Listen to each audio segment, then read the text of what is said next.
اعوذ باللہ من الشیطان الرجیم بسم اللہ الرحمن الرحیم۔ ہمارے ذہنوں میں جو معیارات بیٹھے ہوئے ہیں وہ کیا ہے؟ کامیابی پیسے سے ہے، کامیابی جائیداد سے ہے، کامیابی کاروبار سے ہے، کامیابی شہرت سے ہے، کامیابی اقتدار سے ہے۔ یہ معیارات ہیں۔ جو جتنا دولت مند اتنا کامیاب، جو جتنا مشہور اتنا کامیاب، جو جتنا پاپولر اتنا کامیاب، جو حکومت پر پہنچ گیا کامیاب، جس نے بڑا کاروبار جما لیا کامیاب، جس نے بہت جائیداد بنا لی کامیاب۔ یہی ہے اصل میں ساری بس کی گانٹھ۔ جو تصور کامیابی کا ہوگا اسی کے مطابق آپ کی بھاگ دوڑ ہوگی، اسی کے لیے جد و جہد ہوگی، اسی کے لیے توانائیاں صرف ہوں گی، اسی کے لیے دن رات کی مشقت ہوگی۔ یہ ہے اصل شے جس کی یہاں نفی ہو رہی ہے۔ کامیابی دولت سے نہیں، کامیابی شہرت سے نہیں، کامیابی اقتدار اور طاقت اور حکومت سے نہیں، بلکہ کامیابی ہے ایمان سے، عمل صالح سے، تواصی بالحق سے، تواصی بالصبر سے۔ آپ غور کیجئے اس نقطہ نظر کا، اس ایٹیچیوڈ کا، یہ جو مینٹل ایٹیچیوڈ ہے، اس کا بدل جانا ہی انسانی شخصیت کے اندر انقلاب برپا کرے گا۔ اب آپ کا نتیجہ کیا نکلا؟ اگر تو دولت سے کامیابی ہوتی تو قارون بہت کامیاب تھا، اگر حکومت سے کامیابی ہوتی تو فرعون اور نمرود بہت کامیاب تھے۔ کامیابی ان سے نہیں ہے۔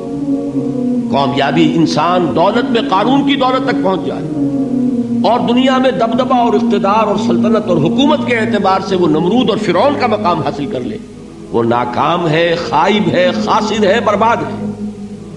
اور ابو ذر غفاری کامیاب ہے، چاہے ان کے پاس کچھ نہیں تھا، جھونپڑی تک نہیں تھی، کوئی گھر نہیں تھا۔ حضور نے فرمایا ہے اللہ کے کچھ بندے ایسے ہوتے ہیں جو کسی محفل میں جانا چاہیں تو انہیں اجازت نہ ملے، جو کہیں اگر رشتہ کرنا چاہے کوئی ان سے رشتہ کرنے کو تیار نہ ہو، کہیں کوئی سفارش کرنا چاہے تو ان کی کوئی بات ہی نہ سنے۔ لیکن اللہ کے ہاں ان کا وہ مقام ہے کہ اگر بھولے سے بھی کسی بات پر قسم کھا بیٹھتے ہیں تو اللہ ان کی قسم کی لاج رکھتا ہے۔ یہ ہے فرق، یہ جان لیجئے اچھی طرح۔ اس بات کا مان لینا آسان، اس پر سبحان اللہ کہنا آسان، لیکن اس کے مطابق آپ کے اپنے ذہن کا بدل جانا بہت مشکل، اس لیے کہ ہم متاثر ہوتے ہیں اپنے ماحول سے۔ وہ بڑا محل ہے، دیکھ کر ایک دفعہ جھجری آتی ہے، وہ بڑی سی 20 فٹ لمبی کار سناٹے کے ساتھ آپ کے پاس سے گزر گئی۔ ایک دفعہ اعصاب کے اندر ارتعاش ہوتا ہے، محسوس ہوتا ہے بڑے یہ نصیبے والے لوگ ہیں، بڑے خوش نصیب، بڑے کامیاب، حالانکہ کچھ معلوم نہیں کہ یہی سب سے بڑی بد نصیبی ہو سکتا ہے کہ یہی سب سے بڑی ناکامی ہو۔ اگر ذہنوں میں یہ بات بیٹھ جائے کامیابی کس شے سے، یہی وجہ دیکھیے قرآن مجید میں بارہا آپ دیکھیں اولئک هم المفلحون، یہ ہے لوگ کامیاب ہونے والے۔ آج یہ آپ نے نماز میں وہ آیات سنی، یا ایھا الذین آمنوا ارکعوا واسجدوا واعبدوا ربکم وافعلوا الخیر لعلکم تفلحون۔ اے ایمان والو، رکوع کرو، سجدہ کرو، اپنے رب کی پرستش اور بندگی کرو اور اچھے کام کرو تاکہ تم کامیاب ہو جاؤ۔ تو کامیابی کن چیزوں سے ہے؟ یہ ہے سب سے بڑا سبق۔ یہ ہمارے دل میں اگر بات بیٹھ جائے، ٹھک جائے، تو زندگی بدل جائے گی، صبح و شام بدل جائیں گے، نقشے بدل جائیں گے، بھاگ دوڑ کا رنگ بدل جائے گا، ویلیو سٹرکچر بدل جائے گا۔ آج وہ ایک چیز نہایت اہم نظر آ رہی ہے، کل نہایت غیر اہم نظر آئے گی۔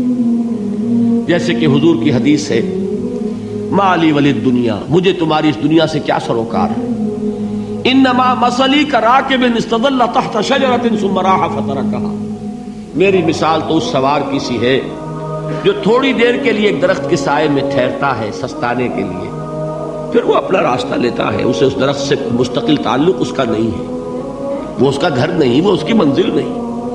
اسی طرح یہ دنیا میرا گھر نہیں ہے۔ اب دیکھیے ہم کہتے ہیں انا للہ و انا الیہ راجعون، ہم تو مسافر ہیں، ہم اللہ کے پاس سے آئے، اللہ کی طرف ہمیں لوٹ جانا ہے۔ کل وَكُن فِي الدُّنْيَا كَأَنَّكَ غَرِيبٌ أَوْ عَابِرُ سَبِيلٍ، حضور فرماتے ہیں دنیا میں ایسے رہو جیسے کہ تم اجنبی ہو یا راہ چلتے مسافر ہو۔ لیکن یہ طرز عمل کب ہوگا؟